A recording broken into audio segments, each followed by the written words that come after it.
What's going on, people? We are Tottenham TV, back here for another review show as Spurs beat Manchester City 1-0 at the Tottenham Hotspur Stadium yesterday, which made it our first top 6 win of the season, quite crazy enough, more than halfway through the season.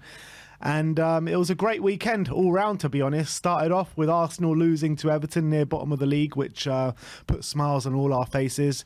And then it got down to the Spurs game, and Spurs duly delivered. An unbelievable display from Tottenham, and Emerson Royale was at the centre of things, which we'll get into a second. But obviously, where else to start but Harry Kane yesterday, breaking Jimmy Greaves' record with a lovely goal, lovely finish into the bottom left-hand corner from an assist from Højbjerg. But what a man, what a legend. And what a player. This man broke into the team, first goal against Shamrock Rovers. And when he broke into the team all those years ago, who would have thought we would get to this stage? Seriously. Well, a lot of people were making fun of him when he first broke in the team. I don't even remember back in under Pochettino, they were calling him the Europa League Messi. I remember when he scored the Jesus memes and stuff. The Jesus memes when he like everyone was like making fun of him as if he like the fake Messiah when he first broke in the team, and like everyone was thinking this guy's gonna be a flash in the pan. He'll probably be. As fans called him, they weren't joking when they said one season wonder. I think they generally meant it, especially when he started the next season. I think the first 10 games he didn't score a single goal, and it really, a lot of fans, opposition fans, felt like this guy isn't going to last the distance. But now we're sitting here and he's Tottenham's top goal scorer of all time, and he's done it in pretty good time as well, like really quickly, compared to others. Like if you look at his goal scoring record compared to other strikers in the Premier League, it's incredible. Like Wayne Rooney, he's 8 goals behind Wayne Rooney in something like 150 less games. That's how incredibly potent Harry Kane has been and consistent he's been for many years. Even in his bad seasons, he's been getting 17 Premier League goals or there or thereabouts. He is a true marvel. He's an unbelievable striker. I can't believe how good he has turned out to be for us. For me, he's the best striker for sure. Probably the best player I've ever seen in a Spurs shirt.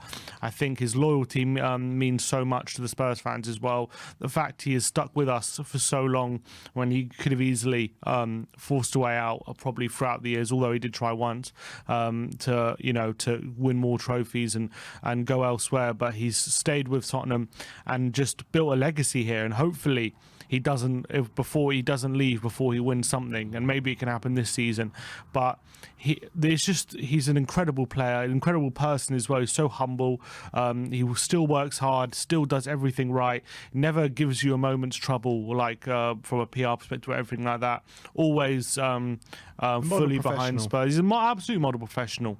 He's as Gary Neville called him, a golden boy, and he's just the perfect striker. He's got absolutely everything you want in a striker. Great hold-up play, amazing, like two-footed, right foot, left foot, really good in the air, and 276 and 67 goals is an incredible tally, and it's something to be proud of. And he's going to go down in history books as probably the Tottenham's greatest ever striker. Yeah, and potentially England's greatest ever striker as well. Obviously, he is joint with Rooney now with England's top record goal scorer. So the records just keep coming in for Harry Kane. And like with Harry Kane, every time he's been doubted, he always comes back and proves his doubters wrong, year on, year out. Since he's broken into the team, he's had his doubters, and even up until very recently, he still had his doubters. Even now, people want to come out and doubt him and clown upon him, but he keeps proving people wrong time and time again. And the only reason people aren't talking about Harry Kane in such an amazing light this season is because just how extraordinary Erling Haaland and his goal scoring is. I mean, when you're looking at the rate he's going at this season, he's on course for one of his best ever seasons in terms of from a goal scoring standpoint. So the guy is unbelievable. I never thought I'd see anyone break Jimmy Greaves' record, to be honest, and I think many people were in the same boat as me. And to think about it, to break Jimmy Greaves' record is something incredible, something unbelievable. It's a record that nobody thought was gonna be surpassed, and he's done it at the 29 years of age, where he's still got many years to go. So now you're looking into it, and every single game now can be a record-breaking game for Spurs, literally. And I don't see any signs of him slowing down right now for Harry Kane. 29, as you say, 17 goals in 22 Premier League games. I don't see him. I don't see any signs of him getting any less for the next few years. I think he's going to go well into his 30s playing at the high level. I think you see strikers these days, I've said it a few times, you look at all the top strikers right now in the game, and a lot of them are in their mid-30s. Benzema, Lewandowski, a lot of these strikers are of a lot older than Harry Kane, and are still banging in really good numbers. So there's no reason why Harry Kane, for me, can't replicate that kind of form. So I see him going on to obliterate the Premier League record. Absolutely, he's going to set a new Tottenham record if he stays here in the long term. He's going to set a new Tottenham record, which is going to be near impossible to beat, in my opinion, over the future. And let's just hope he gets that trophy that he just deserves so much. Well, he might get it because we might be awarded the 2021 Carabao Cup now, so he might get one. But look, let's get on to the game yesterday, because I thought it was a really good display from Spurs. A real Conte performance, in my opinion. Strong at the back. I thought Eric Dyer, Cuti Romero and Ben Davies all had really strong displays yesterday, as well as Emerson Royale. Perisic, I thought was okay, but still expect better from Perisic, to be honest, although not much did come down his side. But Emerson Royale, I mean, everyone's waxing lyrical about Emerson after his display yesterday. And has he emptied out his pockets yet from last night, Emerson Royale? It's still full, I think. 100%. Still completely full. 100%. Grealish couldn't get a sniff out of him yesterday. I thought Emerson was absolutely fantastic. He's so aggressive. I thought he really earned his money inside the penalty area with some really crucial interceptions and headers away, where it looked like for all the world to see that Man City were going to get a goal. Emerson would be there and somehow get a block or get an interception in. And I just thought throughout the game he was constantly an option down the right wing. To be fair, even when he's having bad games, he usually is. That's one thing I give Emerson credit for. He very rarely hides. He's always an option, and even if he lacks quality sometimes, even if he sometimes loses the ball, or sometimes he's not having the best game, he will always show up. He will never hide from the ball. He'll always be an option, and he always is there to be found. And that's something that I always give Emerson credit for. His always ability to get into good positions, although a lot of the time he does lack the final ball or delivery and stuff like that. But yesterday, it was a really strong showing from him. He had to do a lot of defending, and he did it impeccably. He actually did show a bit of quality on the ball as well, especially dribbling and a few really good lofted passes into Harry Kane, especially in the first half, which really got Tottenham on the front foot. And these are the kind of performances that really show that Emerson has something to offer at right wing back in this team, and he has on occasion, especially in these big games. Or you have to recall last season at the Etihad against Arsenal and again at Anfield, he had some really strong showings. We really need him to step up from a defensive point of view. And yesterday, and to be fair, you got to give him credit. I think it was it Fulham away? I think Fulham away, and then obviously. What was the game very recently? Man City away, and then there's another game. What game did we just win? Just now, just before Preston was. He had a really good game in that game as well. It was Fulham. Fulham. Yeah, there was Fulham. It was Man City then Fulham. Yeah, he had a really strong showing in that Fulham game as well. So he's in some good form. You got to give him credit. He's playing really well right now. So and we're keeping clean sheets, and I still think Porro will give us another dimension going forward, but you got to give Emerson credit. He gets clowned on a lot, sometimes rightly, but what for me, I've never criticised him when it comes to his defensive ability. I always thought that's where he earns his money. That's the strongest part of his game. And yesterday, he was exceptional. Yeah, he really was. But let's be honest, like, it's not these games that we have an issue with him in. It's more like the games that we're going to have this weekend against Leicester, where we're asked to have more of the initiative and really attack the other team. And I think I'd still, even after that Emerson display, I would like to see Porro come in at right wing back for the next game against Leicester. But look, I think it was a game where the first half anyway, let's start off with, where Man City dominated the possession, and Spurs were doing really well to keep compact, really limit Man City to not many chances at all, apart from that one right at the end where Mahrez hit the post or the bar. But we did so well. We're winning the ball back in the middle of the field, turning over the possession and springing on Man City and really trying to hurt them. And I thought we could have got more than the one goal that we did get yesterday, and we probably should have, to be honest. Kulusevski was doing really well, picking up the ball and driving. Højbjerg, and both Højbjerg and Emerson were playing like men possessed yesterday. And especially Pierre-Emile Højbjerg I want to talk about, because I've been very critical of Højbjerg since the World Cup, since he's come back from the World Cup. We were talking last week saying maybe it'll do Højbjerg the world of good, this couple of weeks rest. Obviously, he didn't play in the FA Cup game, and it looks like that was exactly the case yesterday, because he was back to the Højbjerg that we know and love from beginning of the season. It was his pressing that got us that goal 15 minutes in, slid it into Harry Kane, and he duly finished like he always does. But he was just brilliant. His pressing, his energy, his interceptions and tackles. Him and Bentancur in the engine room were doing such a great job for the team yesterday, weren't they? Yeah, and they were dominating in the central midfield. It felt like Man City was set up very narrow. Rodri and Rico Lewis were given like license to be when in possession anyway. We're given license to play in field with Bernardo Silva, Grealish, Mahrez playing a bit further forward to support Alvarez and Haaland. And I felt like whenever the ball went to whenever they tried to get in the ball into Rico Lewis, Højbjerg and Bentancur like targeted Rico Lewis, tried to bully him, tried to win the ball off him, and it worked. And it definitely worked for the goal for 15 minutes in. It was a near carbon copy of what happened at the Etihad last week for the first goal when Kulusevski gave us the lead. And it's a weird one with our pressing, because like we don't press maybe as much as other teams like a Liverpool or Arsenal, like they're just relentless. It's like we pick and choose when we do pick our moments, we are very effective. And I saw a stat. It was very like really telling stat I just read on Twitter.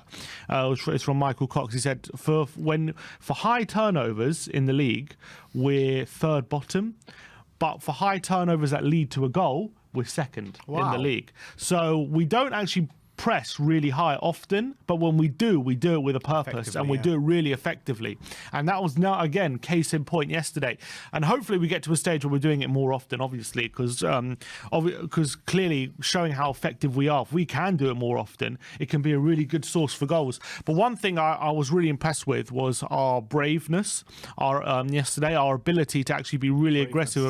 Braveness, is that not a word? Bravery, that's a better word to use. Bravery is our bravery out of possession, our willingness to engage Man City higher up the pitch more often.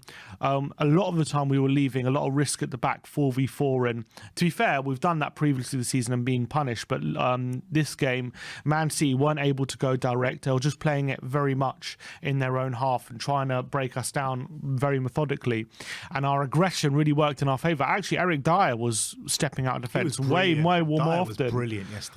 It really was. All three of them at the back, I thought were brilliant. Really was. But sorry, carry on what you're saying. Yeah, I'm saying he like that's something I've criticised Dyer for sometimes. When there's two things I criticize for. Either he's less willing to come out, or when he does, he's kind of slow and he's easy to play around.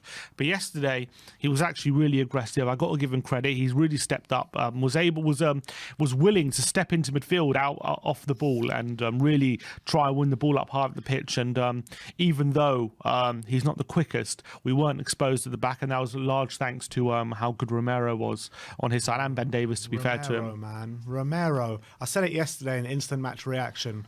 I know Romero got sent off, and like he got that booking 20 minutes into the game or something, and sometimes he does get those bookings quite early in the game, and you're thinking, is this going to be the day Romero gets sent off? And somehow he manages to skip past it, even though he does make very aggressive tackles.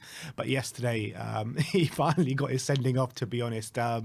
But I thought he was incredible. The way he shackled Haaland, the way he didn't give Haaland a breath of space, and you could see it was a game plan for Romero just to stick on Haaland. Don't let him have any room. Don't let him get the ball in any sort of space. And you saw yesterday, Haaland was actually coming really deep to try and get the ball. And that is what you credit to Romero, because Haaland doesn't like coming deep to get the ball. Haaland wants to stay in the 6-yard box in the good areas to nick that goal. and we didn't let them do that yesterday. Yeah, and case in point, actually, if you, I'll show you exactly proof of that. If you, where is it? If you bring on the phone, oh, is it not connected? Oh, it's disconnected again. One sec, I'll try and connect it again. But basically, if I'll show you Haaland's average position yesterday, it was really deep. Like it wasn't what you associate. Sorry, I'll just reconnect it, but it wasn't what you associate where Erling Haaland should be. You'd think it'd be like on the last line, and it's actually kind of like suffering a very similar to like what Son is kind of suffering with maybe a lot of the season. It should be if you can it should be reconnected now. I was thinking yesterday when I was watching the game and I was seeing Erling Haaland drop really deep, and Pep made a comment before the game in his press conference, and he said that Erling Haaland can learn a lot from Harry Kane if he watches him play to better himself as a striker. So when I first saw him coming deep, I was like, is this instruction? Is this Pep trying to coach a bit of Harry Kane play into Erling Haaland? But no, it wasn't at all. It was just how well Spurs were defending, how aggressive Romero was being up against Haaland. He just didn't let him have any sort of room and space in that 6-yard box, and he had to go deeper and deeper and deeper to try and win that ball. And it just wasn't happening for him, and I don't think he had a touch in our 6-yard box the whole game. He didn't have a shot. He didn't have one touch in the penalty area. That just goes to show how well shackled he was, which is really surprising, given that you would. Well, to be fair, in the game in the Etihad, he wasn't really the one he was hurt. I know he scored, but in general, he wasn't really the one hurting us. Yeah, you say that. And we did quite well against him at the Etihad, I felt. You say that, but I felt like Haaland was in all sorts of room and space at the Etihad, and he just wasn't being found for a lot of those times. There were so many times where Haaland was in space, and all City needed to do was play a good ball to him, especially in that first half. I was sitting right behind that goal, and I could see it so clearly. He was in acres of space at times, Haaland, because our defending just wasn't good enough that day.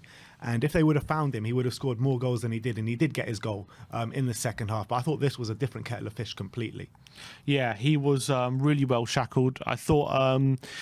yeah, I'm not really sure, but it was quite surprising the number of times he was making a good run and he just wasn't picked out, wasn't even looked at for some reason. I'm not really sure what the game plan was or why they were struggling. Or why they were struggling to even look at him. I'm not sure if it was purposeful. So get the bring on the phone. You can see here, Erling Haaland, he's the number 9. He's literally in midfield. There's Grealish, Bernardo Silva, Alvarez and Mahrez all ahead of him. He's actually like near Rodri with his average position, which is really strange. Unbelievable. Yeah, it's really strange. Is that the whole game or the first half? This is an average position of the whole game. I don't know if you can do it. I can tap Haaland. Look at his heat map. Absolutely nothing towards the penalty area. All literally in the centre of the midfield. And if you take his heat map, obviously we're not going to do it now, but if you look at his heat map, like average over the season, they would all be in that 6-yard box. And look how deep that is. That's literally on the halfway line. Yeah. It's mental. That shows you how well Spurs defended yesterday. Yeah, it's really, really strange. If you look at Tottenham's average position, you can see like Kane again, quite interesting. He was the furthest player forward, but Son was quite near him, which is good. A lot of the time, if you took Son's heat map like against Arsenal, was very, very deep. This one a bit closer to Harry Kane, and I actually thought they were linking up. I've actually looked. I was watching the highlights again yesterday, and I think we were maybe overcritical of Son in our post-match thing. I think he look, to be fair, we were maybe overcritical, but I did think he was a bit wasteful in the final third still. I still believe that. I think he could have done better, but he did do really well to put City under pressure from his counters. His dribbling from deep was really impressive, a lot better than it has been recently. And he just looked a lot sharper and a lot more like recently he's looked sluggish when he's taken people on. He hasn't had that confidence or to actually beat someone, and you just had that feeling like he's going to get easily outmuscled. But yesterday, he was really giving City a lot of trouble, and they found it really difficult to deal with him. Yeah, no, I completely agree. And when I was watching it back last night and back again this morning, I actually thought Sonny had a really good game yesterday, and he looked more like the Sonny that we haven't seen this season pretty much. He looked like he had a good aura about him. He was running at players, he was beating players, and he was just causing Man City problems yesterday, and he hasn't really caused defences problems in the Premier League for a while now. So to cause Man City problems like he did yesterday is just music to all our ears, and hopefully it looks as though those goals at Preston has given him a bit of confidence now, and hopefully he can go on a bit of a run now, because yesterday was definitely, apart from Leicester, that second half of Leicester, probably his best performance of the season. Yeah, I completely agree. I think he was so sharp. He was so much better than he was at the Etihad as well, and he really gave us a threat in behind, which maybe without him we would be lacking a bit. I was a bit surprised, to be honest, late in the game that we didn't make more use of Danjuma and Richarlison, given the fact I thought Sonny and Kulusevski looked like they were tiring a bit, and we could use a bit more pace in behind, and when Man City were penning us in for the last 15 minutes. But look, we got the win in the end, and so I can't really criticise. But it's interesting if you look at the heat map as well, not the heat map, the average positions. You bring it back on, if you can see how narrow Tottenham are. Yeah. Very compact. Emerson and Perisic also really narrow. Emerson is the furthest guy on the right, but actually Perisic is there near the centre circle. Almost looks like a midfield three with Højbjerg, Bentancur and Perisic. And you can see the reason why we were so narrow. If you look at Man City, they're just not very wide. Mahrez and Grealish are very much infield. They're not like hugging the touchline, and maybe that compactness helped. The fact that Man City weren't stretching the game. Their wing back, if you look at their wing backs, Walker and Ake, very much in their own half. Not you associate Man City wing backs, in the final third causing overlaps. They weren't doing that yesterday, and I'm not sure if it was to do with the tactics from Guardiola going with that back three, and that provided that caused that lack of width. But I think that lack of width really helped us. It felt like our defence wasn't as stretched as maybe it could be, and maybe that's a difference to maybe when we played Arsenal and they got Zinchenko or they got Ben White really far forward, and it really stretched the play. Whereas Man City were very, very narrow, weren't getting their fullbacks forward, and I think it allowed us to really concentrate our defensive ability in those central areas where we were really strong and we were really compact. And I think Man City played into our hands a bit in that sense. Yeah, totally. And it was just so great to take the 3 points yesterday. I know a lot of people were saying, "Oh, Arsenal have lost. We have to let City win and all that kind of stuff." But look, if Arsenal are not going to win the league, they're going to screw it up themselves. So we just need to concentrate on ourselves. And when you're looking at the landscape of the league table now, you're looking at you're genuinely looking at top four as a big possibility for Spurs come the end of the season. Newcastle dropping off a little bit, 4 draws in their last 5 games.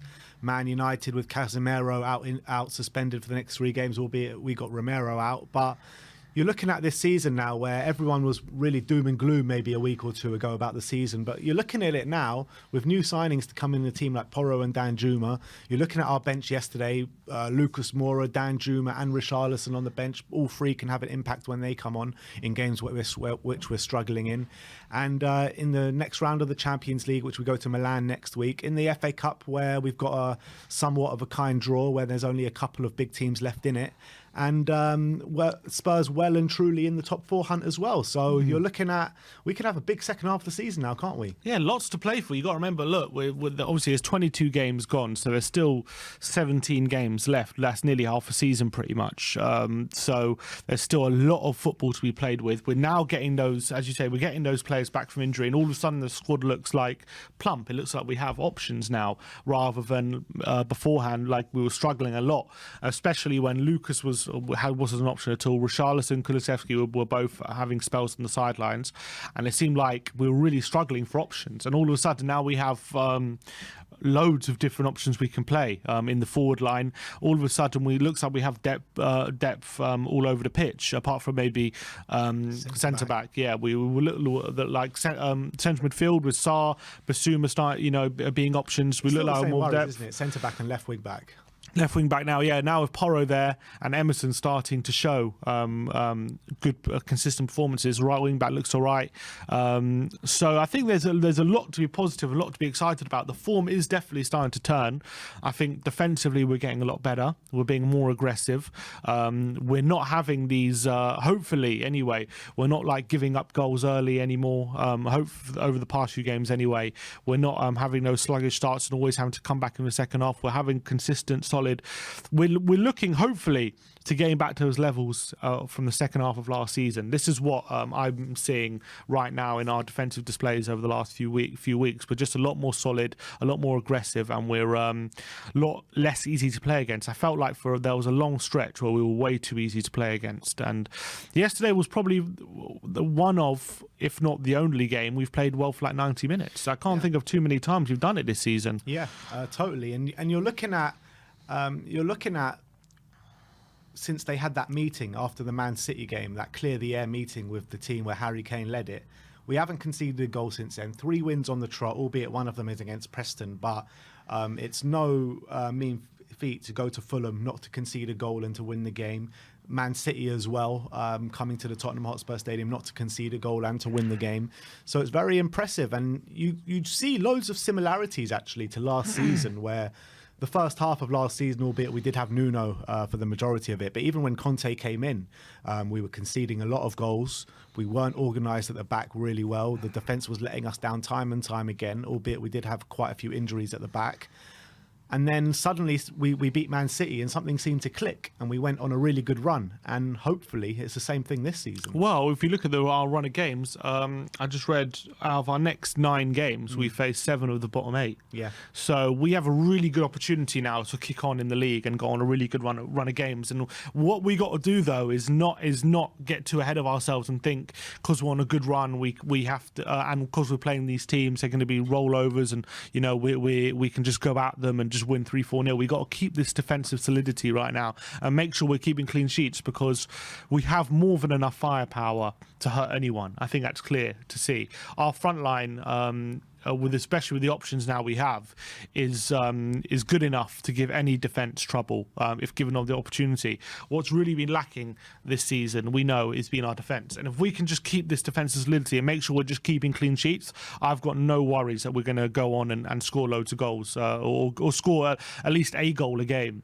with the quality we have up front. So even if we go on a run winning having a few 1-0s, we're just going to make sure we're keeping those clean sheets, make sure we keeping compact and not being so easy to play against and to create chances against like we were for that period. If we can keep this what we have now, then I do see us going on a run if we can keep this defensive solidity. But it's all about if we can continue to be brave with our defence, continue to be aggressive and not allow ourselves to just give the opposition so much encouragement early in the game like we did over like the November-December period, which was really worrying. And the worry was that period went on for so long. It was like when's it ever going to end? It kind of felt like it was never going to end, but now hopefully we are coming to the end of it. Yeah, and like you say about us not doing well for the first part of the season defensively and conceding a lot of goals, most in the top half of the table.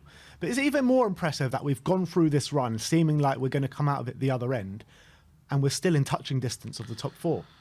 Yeah, because we could easily be where Chelsea and Liverpool are, and we're not. We're thankfully a lot better off than they are, even though you could argue our level of performance, especially over those 2 months, was very similar to what you're seeing right now from Chelsea and Liverpool. The fact that a lot of the games we did have to dig in deep and we did get results like Bournemouth away and Leeds at home where those results probably we shouldn't have gotten, and then we just dug very deep and ground out results, and maybe those are the games where Liverpool and Chelsea, they have a similar level of performance, but they just haven't been able to grind out as many results as we have when they haven't been playing well. So hopefully now we've gone through that period and maybe we can start to turn it around now and have these and everyone could be on the same page. I think as well, Conte being obviously being ill, he was at home. You could really tell the players were fighting for him. You can tell they're definitely still with him. I think Stellini, you could see after the game the way he was embraced by all the players and everything. He clearly has a great connection with them.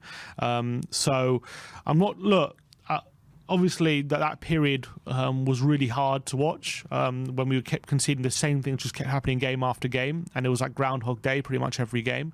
I'm just praying that's behind us now, and we've got this defensive solidity back and that aggression back. That's one thing that Conte said was missing from our defending, is that nastiness, that aggression. That last season, we weren't taking any shit from anyone, and it seemed like that changed for one reason or another. But hopefully we got that back now. We seem to anyway. anyway with these performances, and to get a win against a team like City, regardless of how they're playing, it's going to give the team confidence to keep going in the way they're going, and we need to make sure we don't lose that, and we can't take anything for granted.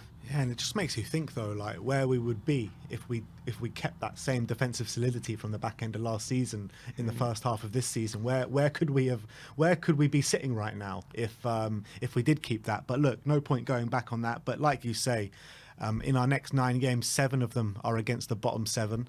1 of them is against the tops, the classic top 6 in Chelsea, who are currently 10th in the league now. And when you're looking at Newcastle's fixtures over the next 9 games, they got to play Liverpool at home, Brighton at home, Man City away, Manchester United at home, Villa away, and then we got them a bit later, and they need to go to Brentford as well. So they've got some really hard games coming up, Newcastle. And when you're looking at them right now, they're struggling to beat anyone. They've had 4 draws in their last 5 games, and the recent one against West Ham was at home yesterday against West Ham at St James's Park. It was at St James's, yeah. So I mean, they've 4 draws out of the last 5. Yeah, Newcastle are not going too well at the moment.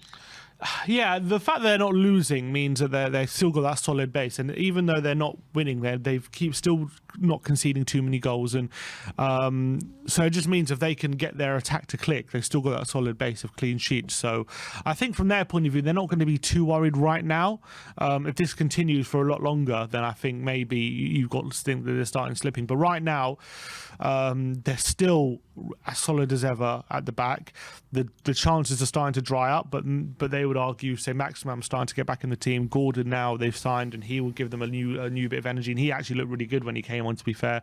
Isaac's coming back from injury, so I think they've still got a few more cogs to turn. I think the Almiron's form is probably regressing to the mean at the moment. He was clearly having a massive overperformance before the World Cup, and since the World Cup he hasn't quite been the same. Yeah. He was just scoring like worldie after worldie, and that was never really sustainable. Yeah. So with his form drying up, maybe we're starting to see Newcastle where they, with their goals really drying up, we're starting to see where they might maybe truly at. But from their point of view, they'll be hoping the new attackers can give them a bit of a new lease of life, and they can get on again. And the fact they're still winning clean sheets, who knows? But 4 draws out of 5 isn't great, but they're not losing, so that's positive from their point of view. But we're 1 point behind them now, considering the great form they've been on. They've won. In hand, though, don't they? They've got a game in hand, but considering that they've had 1 loss this whole season, the fact we're only a point behind them and we've lost 7 games, we've lost 6 more games and we're a point behind them, which is crazy because they've had a lot of draws. So let's hope that look, they definitely are catchable. They definitely are, because their squad, as much as it's good, and Eddie Howe has been playing well, their squad, their forward line especially, is just not as good as ours. And also on top of that, they've never been here before. So they don't have experience in fighting in a top 4 race, like the players that we have obviously got it every year. We're fighting for the top 4. So I think that will stand us in good stead as well. And I think later on in the season, you'll see how much value that does have to Spurs going into this battle with Newcastle for the top 4. But look, that is your match review for the game yesterday. Happy Spurs fans today with Arsenal losing, Spurs winning, and Harry Kane beating Jimmy Greaves' record, which is unbelievable achievement for Harry, and we're all very proud of him.